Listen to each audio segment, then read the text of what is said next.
पीछे विदेशी ताकतें लगी है, वो मर जाए तो। और साथियों, जब देश का एक सम्मानित नागरिक 20 दिनों से भूखा बैठा हो और एक लोकतांत्रिक सरकार क्या करती है? क्या वो उसकी बात सुनती है?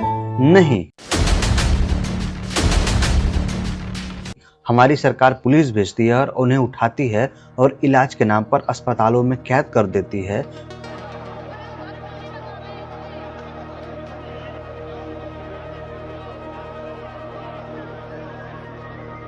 कल यानी 18 जुलाई 2026 को जंतर मंतर पर ठीक ऐसा ही हुआ। चलिए जानते कि क्या आखिर विश्वगुरु का दावा करने वाली सरकार को एक निहत्थे इंसान से किस बात का डर सता रहा था। 28 जून 2026 से सोनम वांगचुक जंतर मंतर पर बैठे थे।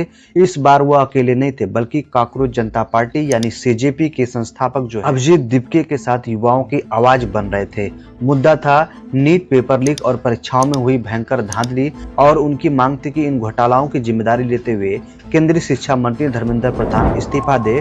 जो सिस्टम करोड़ों छात्रों का भविष्य खा गया, उसके खिलाफ यह इंसान सिर्फ पानी और नमक के सहारे 21 दिन तक डटा रहा। 21वें दिन जब उनका अनशन पूरे देश को ध्यान खींचने लगा और सरकार पर दबाव बढ़ने लगा, तो सत्ता ने अपना खेल शुरू कर दिया। साथियों, कल 18 जुलाई दिल्ली पुलिस ने जंतर मंतर पर कार्रवाई की। ना कोई कार्रवाई नहीं की, वो तो किडनैपिंग जैसा लग रहा था।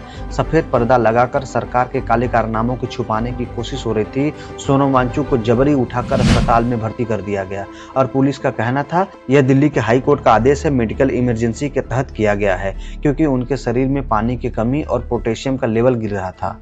लेकिन जरा रुकिए, इसे अनशन को खत्म करवाना नहीं बल्कि आंदोलन को हाईजैक करना कहते हैं। सरकार के इस कदम से पूरा विपक्ष भड़क गया है और इस कार्रवाई को ठगों का राज बता रहा है। सरकार ने यह साबित कर दिया कि अगर आप सिस्टम के खिलाफ बोलेंगे तो कानून और सेहत का बहाना बनाकर आपको भी रास्ते से हटा दिया जाएगा। और अब मैं जो आपको बताने जा रहा हूँ वह सुनकर आप भी हैरान रह जाएंगे, क्योंकि अस्पताल में पहुंचने के बाद सोनम वांगचुक ने कोई भी इलाज यानी फ्लूइड या ओआरएस लेने से साफ इनकार कर दिया है। उनकी पत्नी गीतांजलि ने साफ कहा है कि वो अस्पताल में ले जाने की कोई उनको जरूरत ही नहीं थी।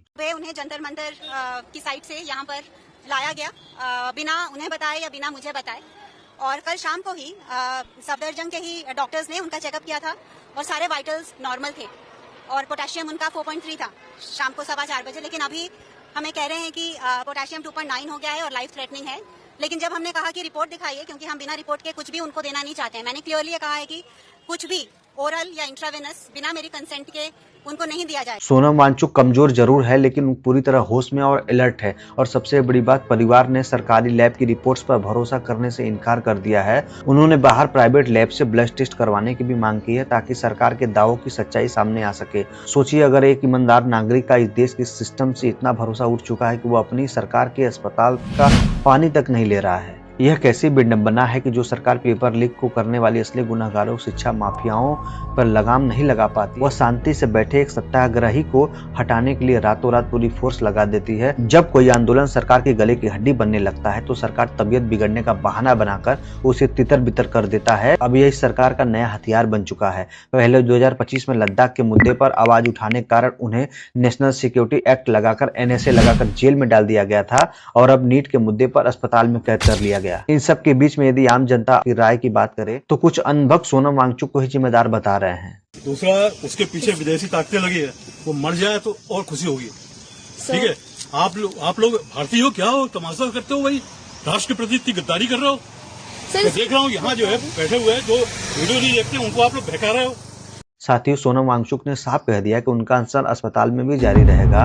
उनका शरीर टूट रहा है, फैट खत्म हो रहा है, मसल्स गल रही है, लेकिन उनका हौसला नहीं टूटा है। सवाल यह है कि क्या हम नीट के छात्रों और सोनम वांगचुक के इस संघर्ष को यूं ही अस्पताल में बिस्तर पर दम तोड़ते हुए दिखेंगे, या फिर उनकी आवाज को अपनी आवाज से मिलाएंगे? कमेंट्स में आकर अपनी राय दीजिएगा। साथियों, आखिरी में बस यही कहना चाहता हूँ कि इस वीडियो को ज्यादा से ज्यादा लोगों को शेयर करिएगा। यदि आप चैनल पर नए सब्सक्राइब करना ना भूलिएगा।